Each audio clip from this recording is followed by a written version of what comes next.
All right, I think we're good. Welcome in to people watching, listening. I have a special guest in the building. I'm your host, David West. Special guest, my man Devin Walker.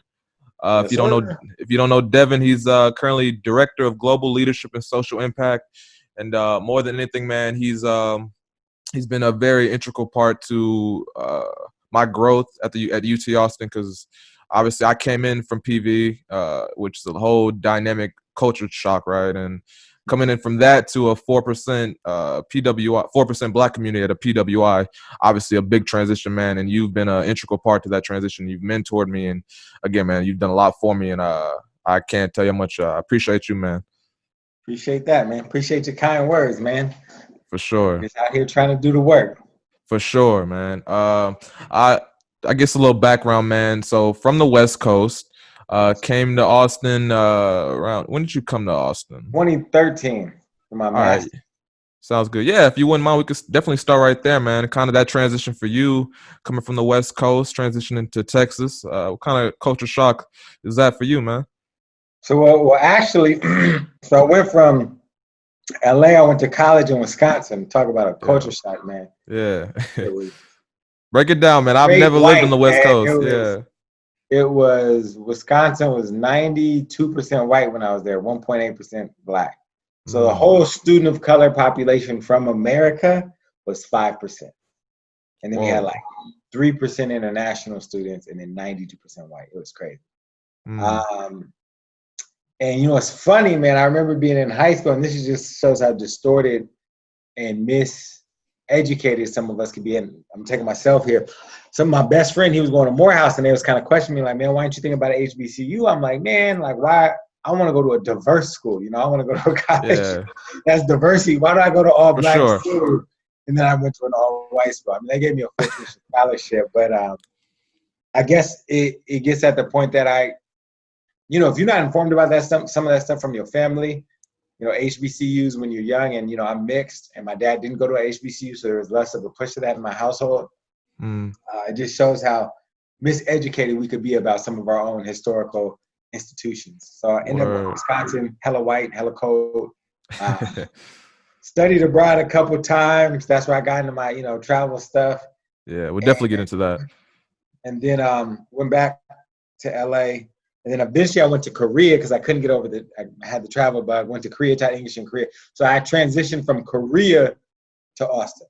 So that Word. was a hell of a transition, man, because I was having a good time in Korea, man. I was I believe it, man. living We're it gonna get up. into that too. You was teaching Yeah. English out there, right? Yeah, teaching English, man. Yeah, I'm And definitely gonna get into that all right, well then I'll say that there.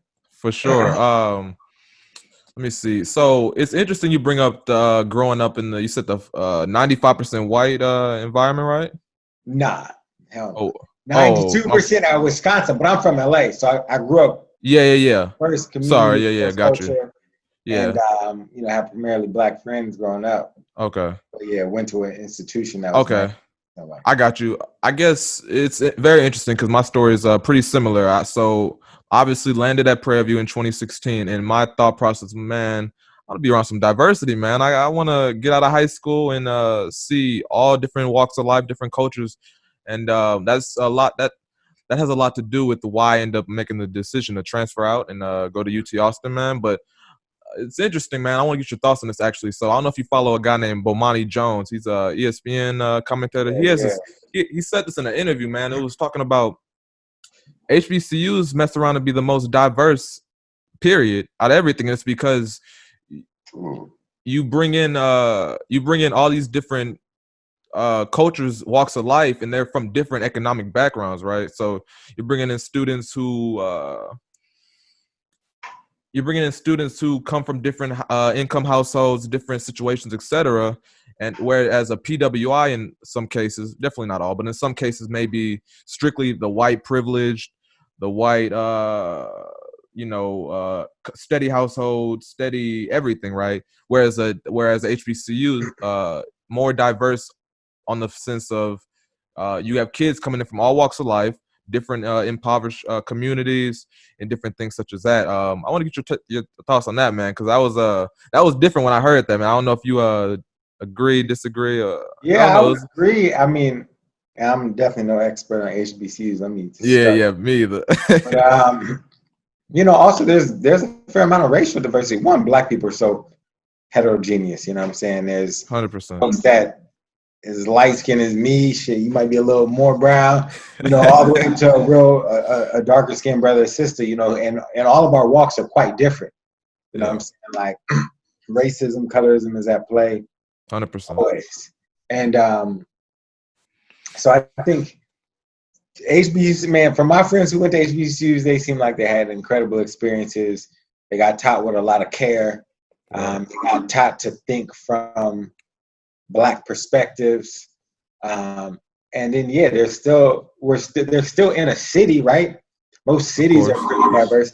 I don't know. HBCU kind of reminds me of Atlanta, right? It's like based in Blackness, but it's mad diverse. Mm. Right? Because you even think about some of the sports team in HBCU, some of the golf team, like baseball team, they got white folk in there. Of They got all course, of kind of course. forces in there. And their open admit policy, and many of them, they take, it's built in social justice, so it's about educating those who are left out of these other institutions. So that in and of itself casts such a wide net. You're going to get such a diverse group of people, diverse group of experiences, and really a great learning environment. For sure. So that's definitely one thing that I wish I would have, I guess, been more open. I probably still would have went to Wisconsin because they gave me a full tuition scholarship. So you Can't gotta, ignore that one. gotta go where the opportunities are. But I've 100%. definitely grown a lot in my thinking since then. I guess I just wish that more parents would start to have these conversations earlier with their kids. About Mm. higher education and what does it actually mean to learn, right? Because we go to these certain institutions like a UT, it's ranked really high, but what is the actual learning environment? Could you learn more at a Prairie View? Learn more about how to influence and impact your community, how to build up your community, how to resist some of these social hegemonic Word. structures, right? So I think oftentimes we get convoluted in thinking that white is better or a white institution is better.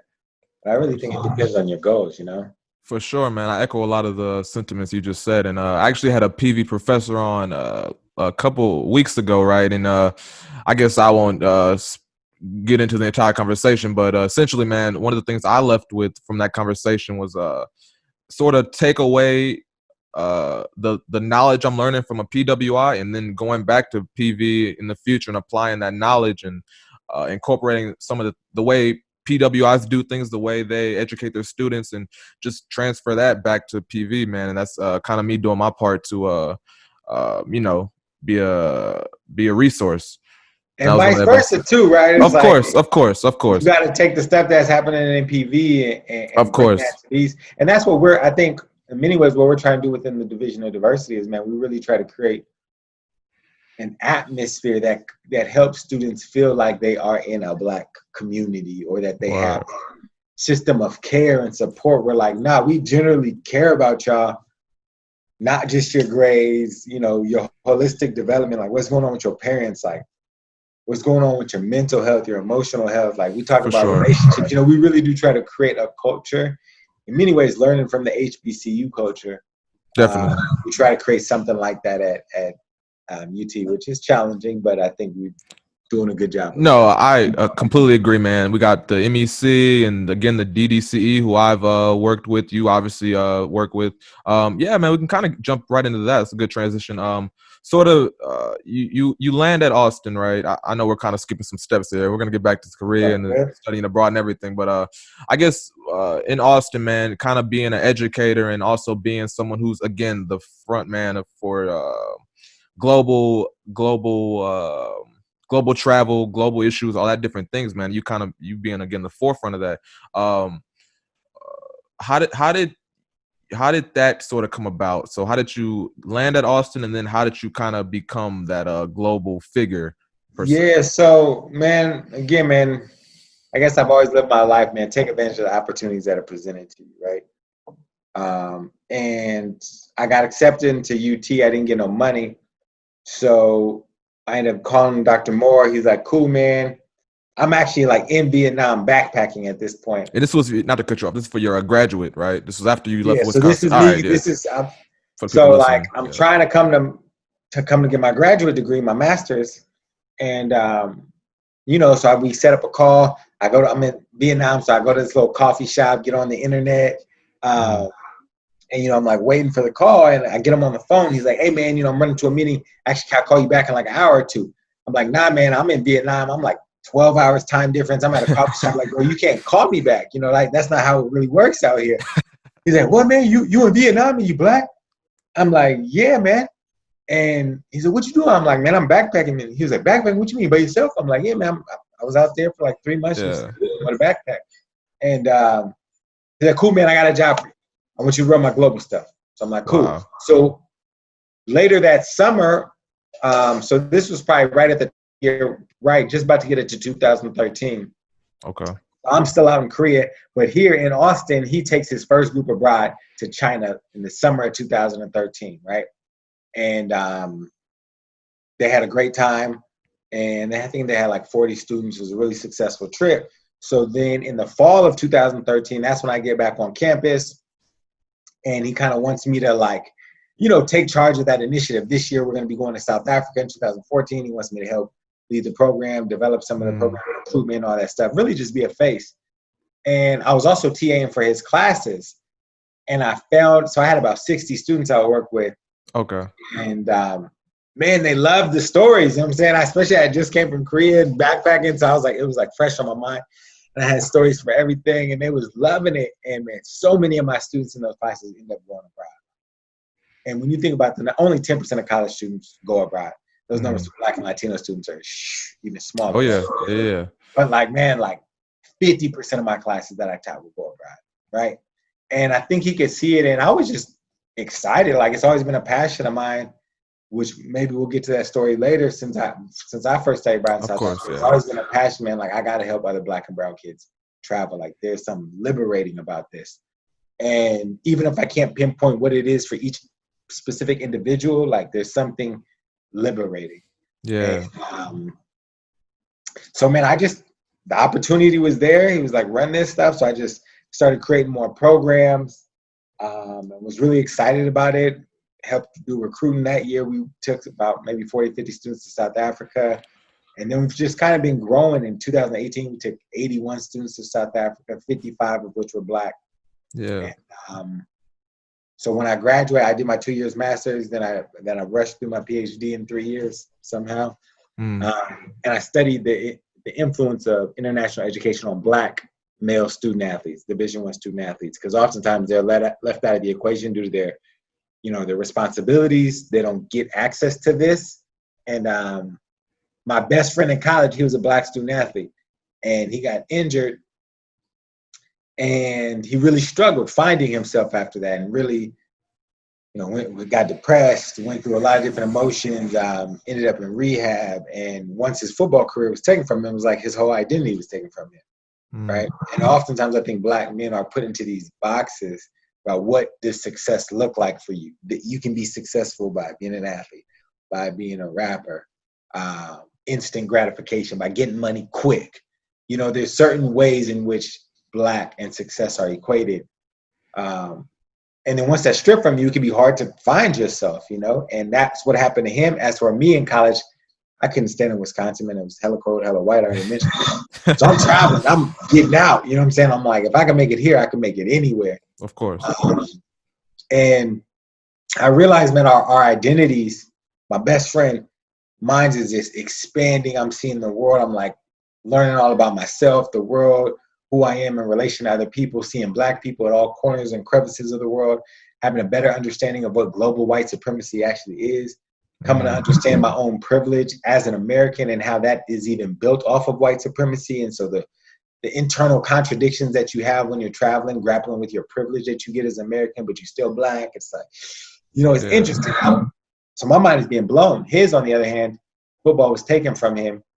And so it's like his identity was even more foreclosed upon, and really struggled. So that's why I did my research on that.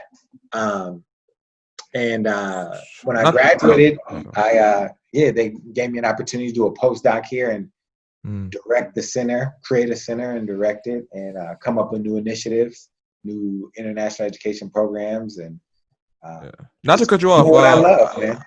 Not to cut you. How did kind of getting back to you becoming the face of this program, because it's obviously it's a big part of UT and a big part of studying abroad, and study abroad is an integral part of UT in itself. So when Dr. Moore, for the people listening and watching, if you're unfamiliar with Dr. Moore, man, uh, very very connected he's obviously an African American man. He's very connected in the Black spaces, conducts Black studies classes and courses, man.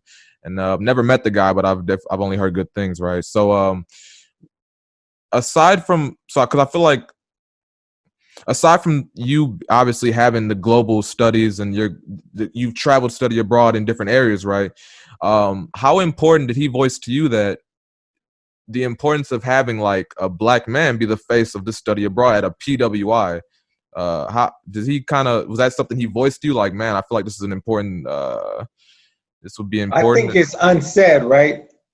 I mean, the face of study abroad is a white woman, right? And I think when certain communities have had restricted access to certain spaces, unless you come out and tell them, hey, this space is for you, and recruit them into the space, why would they automatically think that, like, yeah, I'm really wanted in this space, right? So for me, when I got here, yeah, man, I got a big presence. I like talking to people. I like engaging folks, and he gave me a huge platform. He's always want to share his platforms. So, you know, he teaches 1,000 students in the fall. Every time I go to class, he's going to call on me, Devin, what you think? Dr. Walker, what you think? And continues to be able to provide me voice. And just, you know, I think when students meet me and they could understand how travel has influenced me and how you make it work, how you figure out a way to finance it, and overall, it just makes you a better person, right? I think and I was able to keep going on the trips. I keep building more community, and the students are the main marketers of it, right? They come back and they're like, man, that was the best thing I've done as a college student. So they really sell it, you know what I'm saying? They sell it to each other, which is what we want, right? It's better for the students to be selling off word of mouth. That means it's actually having the impact that we want it to have, rather than me just up here like a salesman. Like, oh, you need to go abroad. Like, no, we try to get kids to go abroad and have these transformational learning experiences, because it helps them individually, it helps them academically, it helps their professional network. They get project-based internships when they're abroad, something to put on their resume. And so, man, yeah, somehow I just, you know, I take advantage of the opportunities that are in front of me. And of course. Yeah. So. Of course. Now doubling back to the your teaching in Korea, man. Let's dive into that, man. What was that like? What was that experience like? I don't think you ever told me this story. It was great. It was a lot of fun. Interesting. So I had always wanted to go to Southeast Asia because I had a friend in college, and through that relationship, I learned a lot about the Vietnam War, and how we just destructed a region and I didn't learn about this in class, right? Was this after it's not to cut you off, sorry. Was this after you graduated your undergrad, or was this after? Yeah, so I learned about this while I was an undergrad, right? So I went back to LA. I was working at a nonprofit and, you know, doing college access stuff, and I was really loving it. And I had an opportunity to go to New Orleans and take like a director type position. But for me, I felt like I was young. I was 25, 26. I'm like, man, do I really want to just like start doing the ladder thing, go up the ladder, and just like, is that really where I'm at? Or do I want to keep exploring the world and further learning who I am? So I'm like, man, I'm finna go to Korea, teach English, save up enough money for a year so that then I can go to Southeast Asia and backpack for 3 months, right? Because in this country, how can you go? You can't travel for 3 months. You can travel for maybe 10 days with your job, right? So I knew I was gonna have to like pick up and move and like really start over in order if I wanted to have a 3-month trip, right? Because how am I gonna pay rent back here in LA for 3 months? It just wasn't sustainable. So I was like, all right, I'm gonna pick up, go to Korea. I chose Korea because they pay good. I was able to live near a beach, and yeah, those are 2 reasons. Let me ask you, because you said something really important just now, man, and I'm always trying to figure out self-care, self-development, man, trying to figure out what's best for my well-being, man. And you kind of touched on it, how going to Korea for you, man, it was kind of a sense of finding yourself, right? Before you started really pursuing your path, right? It was kind of, would you say, kind of a sort of an exploration into yourself kind of means? Yeah, certainly, man. It was a personal goal. You know what I'm saying? And so many people around me were influencing me, like, oh, you have this great professional opportunity. You have a chance to be a program director at one of the best, you know what I'm saying, college access programs in the country at 25, 26. Like, do you know what that's going to do for your career and this and this and that? And I'm like, yeah, but my life is more than my career, right? I'm like a human being, and I've always wanted to go travel there and kind of learn, right? And experience. And, you know, it's beautiful down there too, or whatever, right? Like islands and just great weather. So, Yeah, I guess breaking it down, just is that something I don't know if you've advised students to maybe because it's a big leap, man. You know, that's a big thing. Have you advised students to think about these type of things and sort of the I, yeah, I advise students to set small, big, medium goals, whatever it is, and accomplish them. And the more comfortable you get accomplishing goals that you set for yourself, then you will figure out in doing that, those little small goals, you will figure out your path, right? So many people want the answer just to be given to them on like a platter, like, oh, this is my path. Like, nah, 100%. no, some people come to college and know exactly what they want to do, but most of us don't, right? So it's Yeah. really about, well, what's the small thing that you know you want to do, right? That question of like, what's your career goal? That can be overwhelming for young people. But if you break it down, we're like, what's one small thing? What's one small thing? And you start accomplishing those goals, you get used to living for yourself, right? And living for your own development, for your betterment. And yeah, kind of being able to resist some of the social pressure to align and get a family and settle down and, you know, all that kind of stuff. Um, so that's what I really meant advice them. So some of that, so for some, yeah, advise them if they're interested in exploring international education or teaching abroad. Um, yeah, do that if that's something that you want to do. But what's more important, get comfortable accomplishing goals that you set for yourself, and that'll kind of lay the paperwork for your future. Word. Um, Diving into sort of what you're doing now, man. The importance of I guess the theme of this, the importance of globalization, man. I follow a cat who he calls nationalism a disease, right? Because it's we're so consumed. We only care about, in a sense, what's going on in the U.S., what's going on around us, what's going around in our community. But he kind of emphasizes the importance of being a global citizen and being. This is something I'm also trying to work on currently. You know, trying to be up on foreign policy, be up on things transpiring on a day-to-day everywhere, Africa, Asia, anywhere, right? So you being so fluent in this area, man, can you kind of break down the importance of globalization and why that's an important thing to do, be informed on what's happening globally? Man, the world is so small, everything is interconnected, right? And it's like part of the reason why I want to go to Southeast Asia is because I realized like I wasn't taught a true history of Vietnam War and all the things that we did. And I'm implicated in it. As an American, I get certain access, certain benefits, certain privileges. And if I'm not aware of what my country has done to afford me that stuff, then I'm part of the problem, right? And it's the same way. It's so easy to critique someone with privilege. Like right now, like, you know, all these movements happening, which is great. It's very easy to critique a white person and say like, yo, you have white privilege. You know, why don't you do something and disrupt it? But we all have privilege as Americans, right? But Of course. what does it mean to disrupt? That is a challenging question, right? Privilege is something that you don't necessarily see.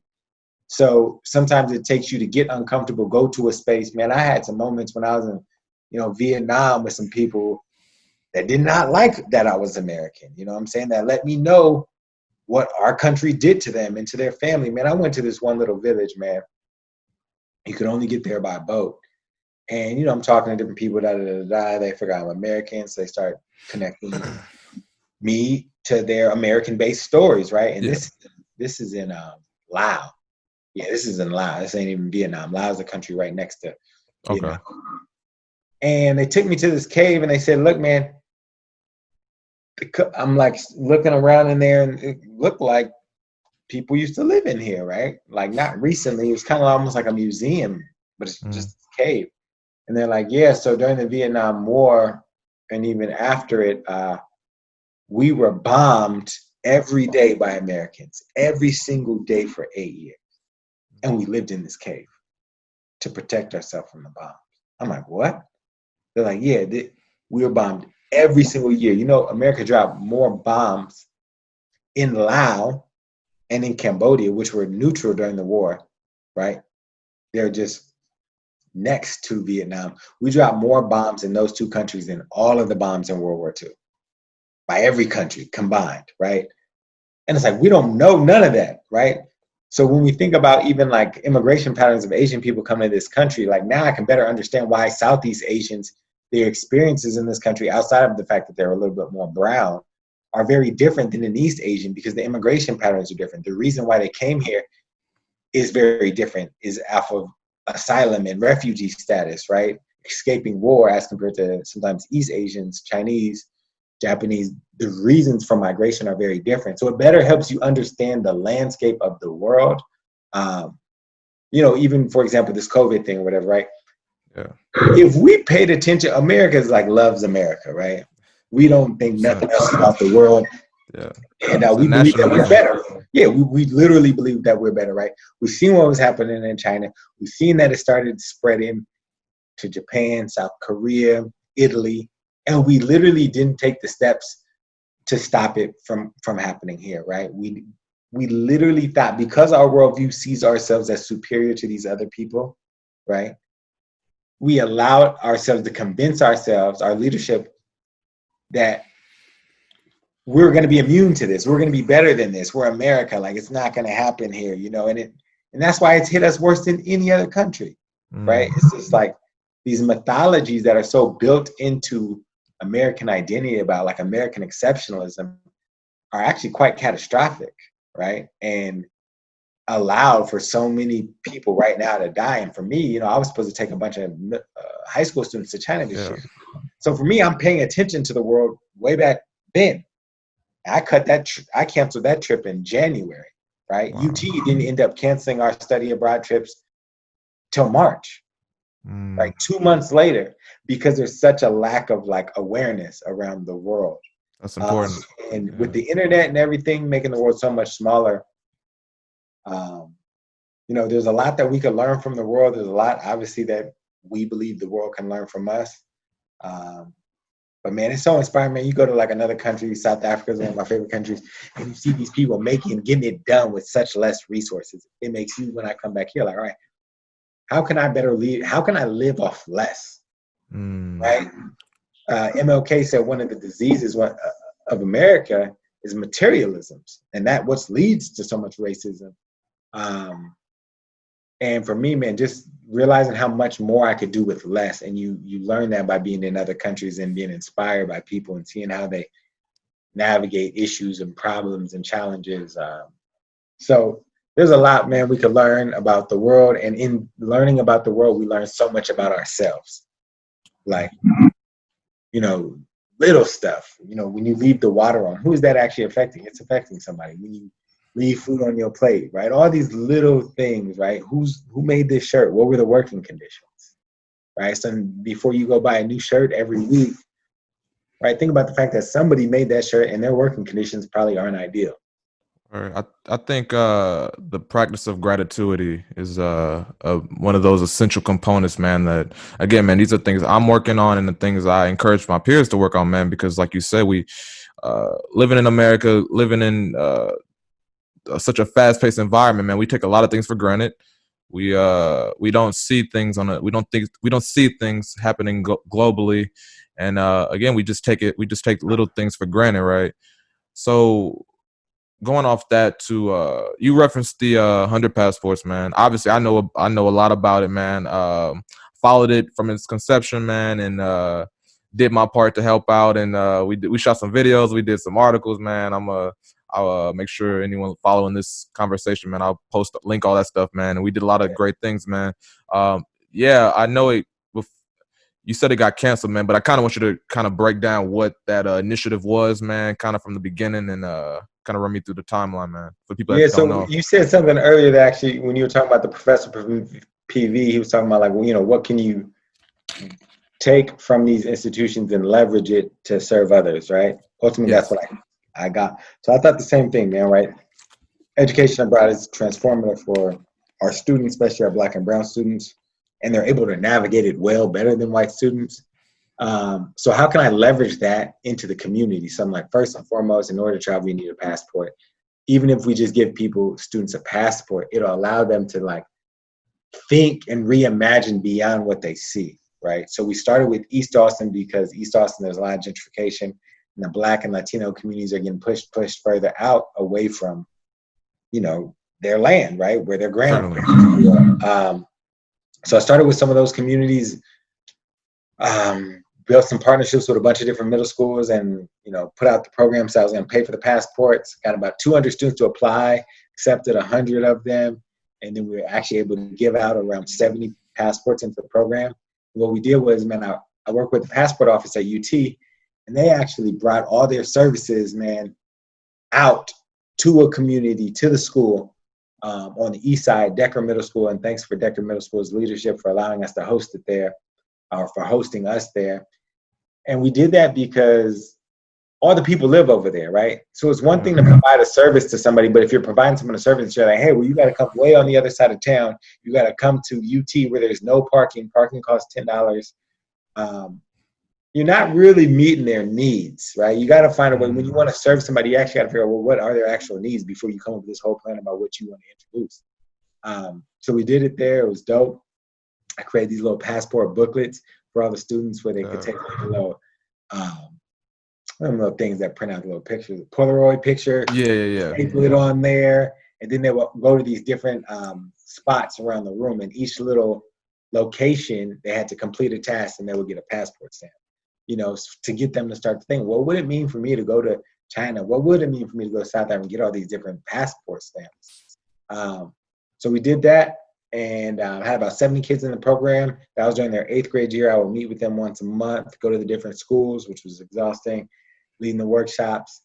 And then this year in the fall, I started a selection process to ultimately try to pick 25 of them to take them to China. And you were at that, right? You were at the large group interview. Yes, sir, man. Thanks for having me there. A lot of fun. Yeah, man. Just had them put them in groups, working on little small projects, doing presentations, really just to get their communication style, a lot of fun, their leadership style, how do they work with one another, and get them to think about what are skills that are actually really important and really essential that, are different than math or writing, right? It's communication, it's empathy, it's your ability to take on a leadership role, it's ability to process and be a critical thinker. So the interview was about those skills.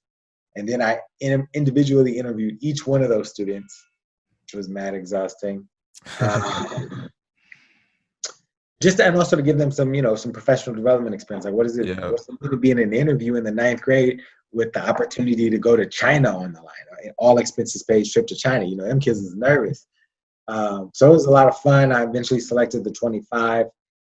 And in December and January, right when we were about to unleash the programming, COVID happened. And so I let them know early that it wasn't going to happen. And I'm glad I was able to, so not to drag those students along. So I still am connecting with them. I got some summer programming up and ready for them, just to keep them engaged and just for them to think about how all this stuff right now we're dealing with is interconnected, right? This Black Lives Matter, it's not just happening here. Like, Black Lives Matter happen everywhere. And we think about COVID. COVID isn't just negatively impacting Black and Latino folks here. That's everywhere, right? Black people in most countries are at the bottom of the socioeconomic ladder. So when it really does start hitting the global South, COVID, which is kind of right now, man, the numbers of Black people that are going to be impacted, it's going to be crazy, right? So, man, just helping the young people just think about the interconnectedness of some of these issues and what opportunities that they have to make change in their own communities and or abroad. Yeah, no, that's beautiful. I'm happy that you're still connected with those kids that you selected, and that's a beautiful thing to me, man. Because I remember one of the first things that once I got that cancellation about the semester, man, remote class, I was like, man, how this gonna impact Devin and the things he's doing, man? Because like I said, I tried to be involved. You know what I'm saying? You had me on a few events and try to forecast what you were doing to the best I could, right? And I definitely was thinking about it, man. I was like, man, how this gonna impact Devin?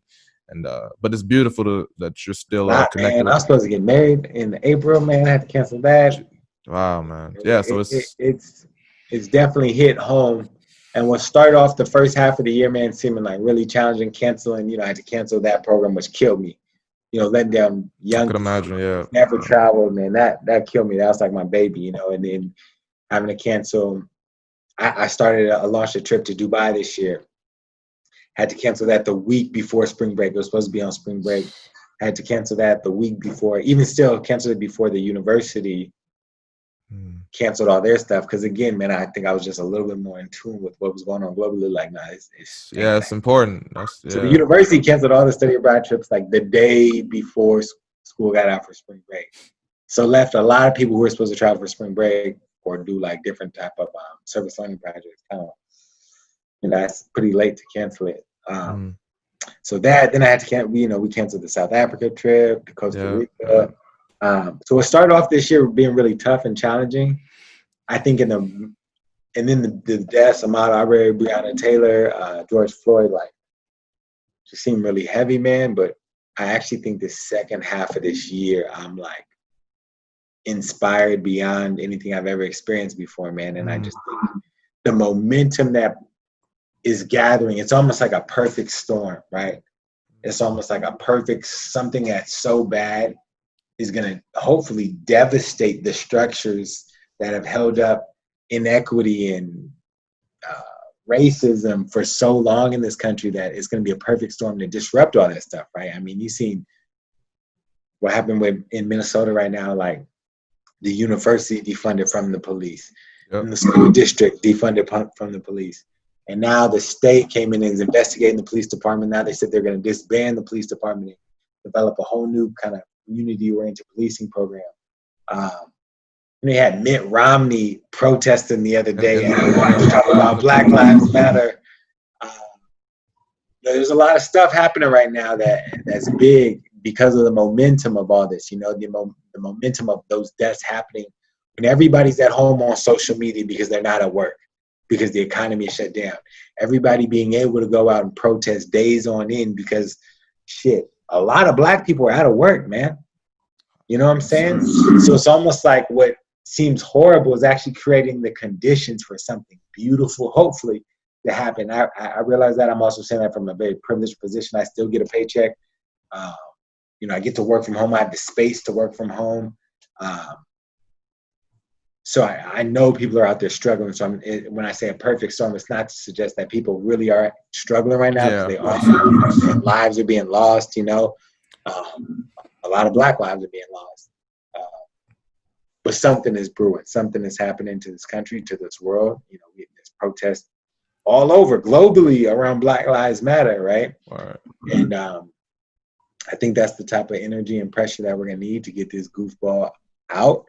But further than that, right, not only get him out, we need to disrupt some of these structures, right? It's not just individuals who control things, right? It's these structures, like I think what is happening in Minnesota with the police department. So we'll see what the rest of this year holds. I'm excited. Yeah, you spoke a little bit on the sort of how I've been thinking, man. Is this dissonance as to uh, the implications of what has transpired over this year, right? With COVID, especially.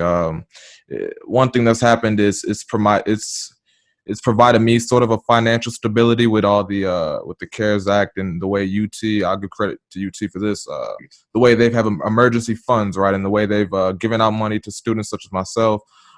So that's on one end, right? Some sort of financial stability that I haven't had in a long time. But then the dissonance comes in when, like, I've had family who's passed away in New Orleans, which is one of the hardest hit cities, right? So I've had family members who've passed away, man. So again, acknowledging that, just how, again, man, how we're privileged, man. But at the end of the day, man, people are really out here being affected, and again, man, disproportionately killing our community specifically, right? So.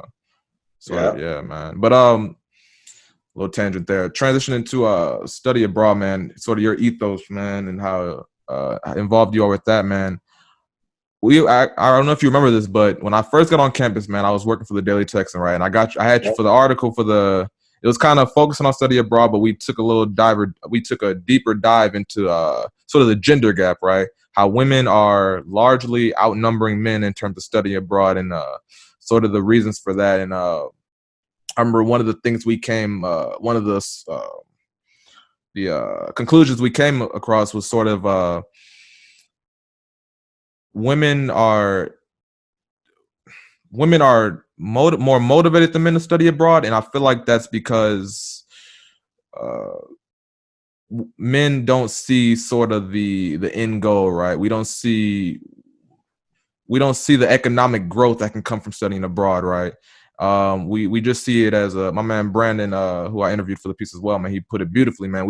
Men see it as a trip, right? That's it, just a little trip outside the country, man. But in turn, man, you can learn so many different cultural things. You learn more about cultures, pick up a language, maybe. You know what I'm saying? So there are all these different benefits to potentially studying abroad, man. Just wanted to.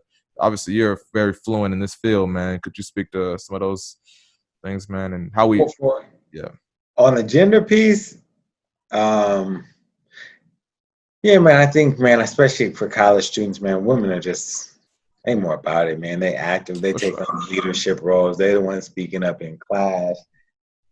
for They the sure. I ones remember leading protests. people were saying I was Black Lives Matter is generalizing. led by Black women. You know, I mean, Yeah, Black women have forever been at the forefront of shit, everything. 100%. And I think Black men are oftentimes get the credit for these things, but we are oftentimes, I think, in many ways trying to catch up. Um, but yeah, I mean, there's also certain responsibilities as a man growing up in the culture in which we do, where you feel like, all right, you got to be the provider, you got to do these things, right? And so if you have these certain goals, well, how does study abroad fit into this goal, right? And if you can't necessarily make sense of that, then if it's not helping you reach a goal, then I can see why students are taking advantage of it. Um, but man, there's so much to learn. There's so much. And speaking of gender, one of the things that I remember learning when I went abroad for the first couple of times is how warped my perception of masculinity was. Mm. Growing up in LA and trying to be tough, being mixed, or trying to prove my Black maleness, whatever that meant, and the distortions that came along with that. Um, and you go abroad and you're like, I thought, and this is my view back then, every time I met somebody, I'm like, oh, this dude's gay. I just thought all these dudes were gay because they didn't have the same sort of like masculinity that an American man did. Their body didn't look the same. The way they might move their body looked different. Uh, Seeing men hold hands, I'm like, I was Yeah, like, what's going on? But it really helped me deconstruct some of the things that were holding up this masculinity in me. I'm like, where is this coming from? Like, why do I think this way? Why do I have to perform in this way to be considered a man, right? And it gave me the space to deconstruct a lot of that stuff for myself, which has been very beneficial in my development as a human being. But man, there's so much to learn, to do, to experience globally. And I think at its core, man, it just helps you see humanity into all its brightness and all its colors. And it forces you to pay attention to what's going on in the world, right? Like it forces you, after being in the Middle East, I went first time like Turkey, which maybe some might consider the Middle East, some might not, or Egypt I went to, and then you start to see like, we see Middle Eastern bodies drop so easily, almost like Black bodies. And it's just like, oh, 50 Syrians died today in a car bomb. Okay, next, right? We don't even care. yeah. Almost like their nationalism. And you meet these people and you realize they're just as human as you. You are one and the same. It's so, you just realize how conditioned we are to see certain things. I'm gonna give this quick story. Yeah. So after I left South Africa, I studied abroad in South Africa my senior year undergrad. And then I went to Egypt by myself for 2 weeks, and I was, just traveling around. That was a big goal of mine. I had always wanted to go to pyramids and stuff. And I went to Sinai, which is like this little stretch of land, looks like a triangle in between the mainland of Egypt and Israel. It's still Egyptian land. And so I went over there. Somebody told me it was a nice little spot. Forgot the name of the town. So I'm on a bus, go up to Israel because I never got off the bus. And then I'm like, oh, maybe I'll go to Israel. The currency exchange was way more expensive. Like, now I'm taking my ass back to Egypt, right? Go back to the bus. I'm like, man, just drop me off in the town, man. I'm just gonna get off, right? We're communicating broken English. We get to a town. 5 minutes before we got to the town, I was able to see water like on the side. So I'm like, cool, this is the town for me. There's an ocean. I'm good. Get out. I'm walking. I got my backpack and a little duffel bag, and this Jeep rolls up next to me, and these two dudes, these Bedouin men. Bedouins are the people who live there, and they're dressed in traditional Bedouin gear, all white, the head wrap and everything. And they're like, hey man, where you going? I'm like, I'm going down the street. One of the dudes driving was the main dude talking. I say, hey man, you need a place to stay. We got a place to stay for you. I'm like, nah, man, I'm good. I'm going right down the street. I'm walking to my hostel. Say, nah, man, we got a great place. I guarantee you the hostel, the place that we're gonna take you to is way better than the hostel where you're going. I'm like, nah, bro, I'm good. I know exactly where I'm going. Mind you, I have no idea where I'm going. Like, I literally just got dropped off at the bus stop in this town. I'm just walking from the bus stop, trying to figure it out. Yeah. And he keeps asking me, so now my body, fight or flight reaction starts coming. I'm like, all right, what do they want from me? Are they gonna try to kidnap me? Like, is there anybody else? Is it just these two dudes in the car? Like, I kind of start tripping, right? Like trying to figure out the situation and protect myself. And I realized what I was doing when I was looking at this man, I was seeing a terrorist. Right? And that's what I saw. This man asking me to get in his car. I'm like, nah, this dude's a terrorist. He's gonna kidnap me. He's gonna ransom me. He's gonna, that's when them videos of them chopping people's heads off was out. Like, he gonna chop my head off, all this crazy ass shit, right? And it was almost like this light hit me. And I'm like, Devin, isn't this why you travel? Like, don't you travel to go actually experience these parts of the world for yourself so that you can disrupt the narrative that white America has told you about these people in these places, right? You thinking he is a terrorist, that's the same worldview that had your ancestors enslaved and dragged across the ocean, right? That's the same worldview that has little kids locked away from their parents on the border right now, right? Like, that's the same worldview that limited women's ability to vote for hundreds of years, right? That still limits Black people's ability to vote, that still dehumanizes Black and queer women, right? Like, you're taking a white worldview and you're taking it all the way to Egypt and you're placing it on this man in his home country. Like, how dare you? Like, how dare you, right? So I got in the car and he took me to this little spot and it was amazing. It was right on the Red Sea. I paid $2 a night. I had a straw hut with a mosquito net in it. That's the only thing on the sand. That was it. I woke up every day. The Red Sea was about 15 feet from my little tin hut. Swam in the water. I was the only person in this site. It was just me and the dude who ran it. And I would sit there, chill with him, smoke with him, eat with them, and learn and just talk, have stories and just connect. And it was one of the most beautiful experiences I've ever had. And I'm sure I would have had a beautiful experience in Sinai, even if I would have lived somewhere else, I think that moment helped me realize how indoctrinated we are with certain views from media and this and that. And even somebody who thought like, I worked at a nonprofit, I thought I got it. And I was like socially justice oriented, realize how indoctrinated and subconscious this stuff is in our brains, right? So it's not just about like learning new things about new cultures and new parts of the world and new foods and new holidays. Like, that's not what globalization is about, right? It's also about unlearning what you've been taught to think about these different parts of the world, unlearning the tricks that imperialism and colonialism have played on you in your mind, right? Like, our minds are colonized to think certain things about other people and to think certain things about ourselves, right? And there's a lot of unlearning that we have to do. And I think when you travel abroad, that smacks you in the face right away. You realize, damn, I got a lot to learn. Damn, I didn't know this. Damn, I didn't know that. And you're so uncomfortable the whole time, right? Trying to figure stuff out that you get comfortable being in areas of discomfort. and you get comfortable growing and learning and maturing, and um, just it's a Definitely. great learning. I mean, it's also a privileged thing, right? As Americans, we can travel, we can afford it. One, um, our visas, our passport allows us to go anywhere.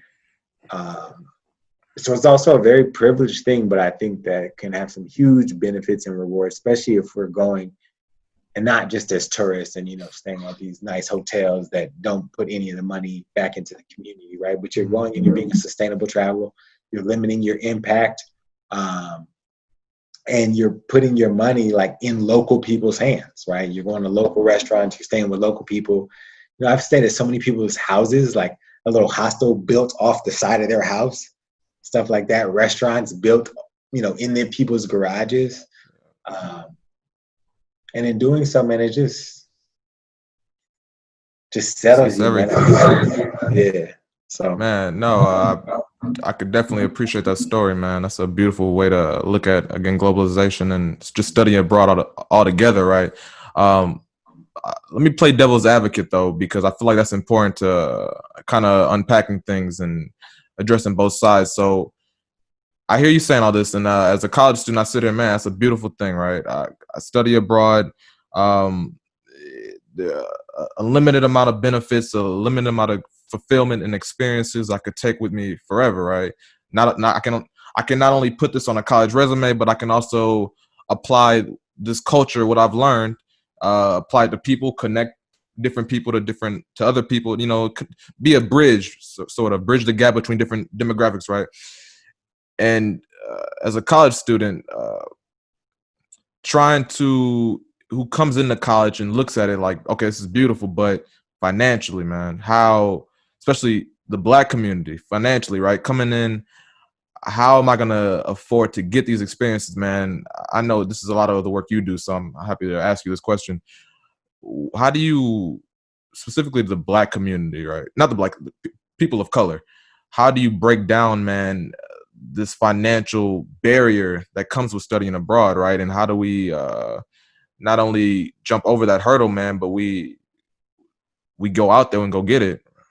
yeah, that's a great question, especially in the wake of COVID, man, and realizing that we primarily target and recruit, Black first gen students, right? Because those are students we want to provide these opportunities to, because they traditionally get overlooked.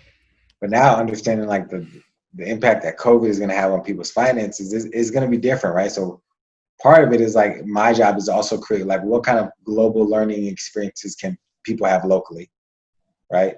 And that means both engaging with international students. That means becoming more aware of taking classes that help us get outside of this box.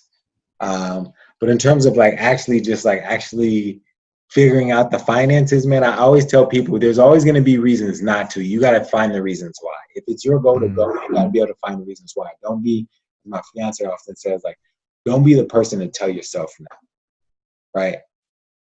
Because once that happens, yeah, you never even gave yourself a shot to go. You literally never even gave yourself an opportunity.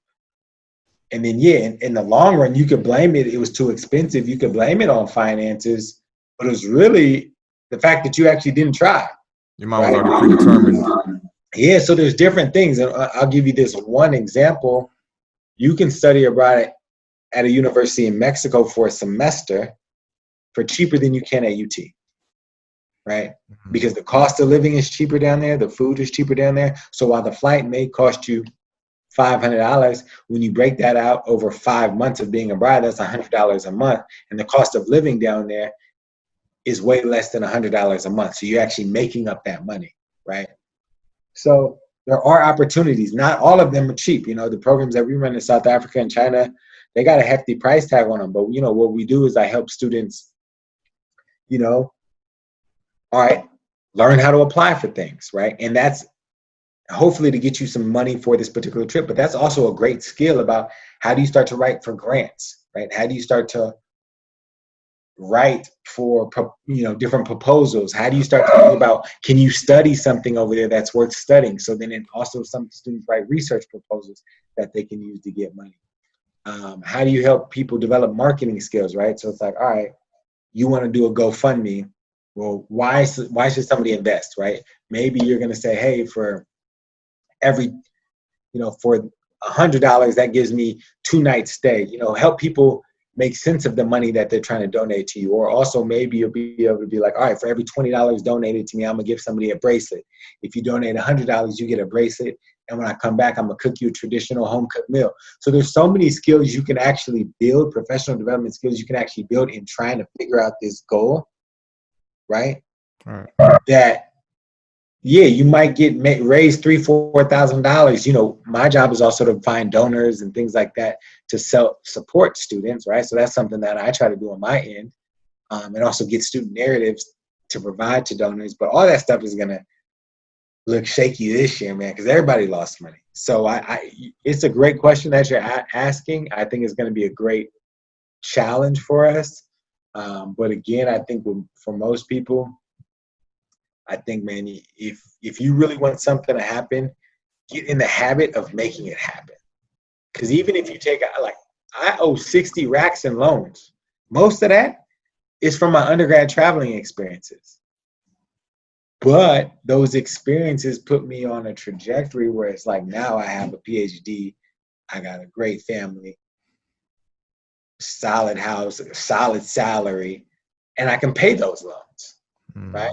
And if I would have never took that opportunity and like that risk, then I wouldn't be here today. You know what I'm saying? So maybe I'd have $5,000 in loans, but maybe I'd make $20,000 less a year. I definitely wouldn't have a PhD, and I definitely wouldn't be doing what I love to do. And that kind of goes back to what I said to you earlier. Like, people get in the habit of accomplishing goals that they set for themselves, right? Now, maybe you do want to study abroad, but maybe that doesn't actually align with the goals that you have set for yourself. So maybe you don't do it, right? Maybe what you do is say, you know what? I'm going to save $25 a month so that by junior year, I'm going to be able to go on a 1-week trip to Puerto Rico and do some community service work there. So maybe you don't get the full study abroad experience here, right? But if it's still a goal, there's still a way that you can accomplish it. So yeah, finances deter a lot of people. It's a very real situation. But finances deterred a lot of Black folk from going to college over many years, right? But at the end of the day, some folks were like, nah, I need to do it and make this investment in myself. And we believe the same thing with international education, right? It's an investment in yourself. It's an investment in your future. Once I started traveling abroad, man, my little brother started traveling. He's been in hella countries. He's lived in hella countries. He lived in a jungle in Uruguay for a month, walking a puma every day into the jungle for 5 hours. You know what I'm saying? So you never know what experience that, and he owes way less in loans than I do, right? But by me taking on that burden of loans and me like going for what I want, and him seeing that, he studied abroad for a year in Mexico. He's lived a year in Australia. He went to a World Cup game in Brazil, backpacked through South America for 6 months. He's had all these crazy experiences. And I'll say this, he wanted to go to business school, and he didn't have business experience like the rest of these students did or whatever. He had his undergrad degree. He had worked at a couple of different businesses along the way. But since he traveled so much, a lot of his professional experience was in food and beverage. And, he also taught in Korea and these different things. So he's trying to figure out how, what's my angle for business school? And what he told him is, he said, I have a history of accomplishing goals that I set. I wanted to go teach in Korea. I did that. I wanted to go live in Australia. I did that. I wanted to go to a World Cup game in Brazil. I did that. I wanted to walk a fucking puma through a jungle every day. And I did that. Now I want to go to business school, and I want to do well, and I want to be a leader in your business school. I have a history of accomplishing my goals. That's what I can bring to the table. That's dope. He got in. He got a full tuition scholarship to go to business school. And when he got there, he became a leader. He got a job, and now he's become a leader in his own company because he has a history of accomplishing things that he set out to do. So many of us, we get taught to do what we're socialized into doing, but before long, you don't even have a sense of your own soul and purpose and like, what is your angle, right? Like, who actually are you? Because you've been constantly adjusting to what other people expect or other people tell you to do. Um, so again, man, I think the world will be a lot better place for those of us with the privilege to do what we're called to do, um, to actually do it, right? To accomplish Word. the goals that we set for ourselves. Yeah, man. Thanks for the transparency, and man, thanks for that story, bro. That's beautiful, man. I'm glad to report to you, man, that I actually booked a trip to Tokyo, man, Oh, for word? January. Yeah, last Really? night, bro. Me and the homies, man. We done booked a little flight to Tokyo for January. Obviously, we'll see how the COVID stuff play out. But You yeah, got man, I'm insurance on that excited. flight, though, right? Oh, hey, Air Canada, you better insure me. Nah, man, but I'm happy to report that to you, man, because That's again, dope. you're kind That's of real dope. you're That's real kind of, dope. if anyone's ever inspired me to take on these challenges and especially globally, man, and be a global citizen, man, it's definitely you, man. And I think that's You just never know what you gonna get out there, man. Like, I went to Japan for one night. I was in Korea and I had to like go to renew my visa or whatever. I just had to get out of the country. I went walking around by myself. They have these little restaurants that are kind of like outdoor bar, like little stands almost like a little taco stand or something. I get a drink. I start talking. This couple comes up. They start talking to me, broken, English. So it's them two, me, and the bartender dude. I stayed there all night for like 5 hours. Just had this conversation. mm, Went and slept in like a video game room. You can rent out rooms to play video games in like Asian countries, and it's cheaper than a hotel. So I just was like, I'm gonna that's rent this. sick. Like I'm playing a video game and just sleep on the floor. And that was my experience in Japan. But I always remember these two Japanese people engaging me for 4 hours and having a dope conversation. And they gave me this nickname Yoshio, which was the name on my Facebook for 12 years. It means like global person, like travel person, and just a great memory. You know what I'm saying? And that's what when I think of meet Japanese people right now, like I have this good dope memory to think of them through. So I hope you have a great time out there, bro. And Bless, bro. I appreciate that, man. I'll definitely keep you up on how that trip plays out, man. I'm sure I'll see you before I take off, since we're returning back to campus and everything. So yeah, I'll yeah, definitely keep you up on that, man. I'm I guess excited about wrapping this. campus. I got Not Dr. So Dr. Moore teaches the Black Power movement and the Race and the Age of Trump. yeah. So Yeah. this year he said he wants me to co-teach the Race and the Age of Trump, which is a class for the first year. It's gonna be about 500 students. So I'm lit, and we're gonna be in person. So I'm excited, man. For sure, man. Like I said, man, I haven't met Dr. Moore, man, but if he's anything like you, man, I'm sure he's a great dude, man. Just to, I guess, wrap things up, man. I guess what's kind of next for the World Walker Foundation, man, and obviously 100 passports got canceled, and what's kind of next for you, man? I guess as Yeah, far yeah. as So global World industry. Walker is a nonprofit that I started a couple years Yeah, ago to help Black and Brown students travel abroad. Um, which when I got this job at UT, really he kind of gave me like the same mission. So I kind of haven't put as much energy into that because I feel like I'm doing that through my current work. word. Um, but yeah, man, I want to continue to build some more trips. We got a partner right now that we're in South Africa that we're trying to raise some money for. Bethel Projects for Women. They do amazing work. Um, and feeding a bunch of people, and the COVID has hit them really hard. So we just did a fundraiser, and I made a little video. And then one of the other students who went on the South Africa trip, he remembers being really inspired by her. And this is the impact that study abroad can have. So he leveraged his resources here. He put together like a little Instagram series of posts, and he already raised over $1,500 for her. And like that feeds so many people over there. So it's again, man, it like something about going abroad and traveling makes you realize like you have power to make change, right? And $5 here is a lot of money over there. And he was able to leverage his platform and just who he was here to serve her, and now she's serving all these people over there, man. So I hope I can continue to inspire young people and continue to be inspired by young people, continue to travel, meet new people, travel with my daughter. She was supposed to go with us to Dubai this year and South Africa. Those both got stripped from her, so that was really disappointing. But yeah, man, excited about the year, excited about the world. Hopefully one day I'll get married. We'll see. We'll see. Sure, I'm rooting for you. We'll see what the future holds, man. You know what I'm saying?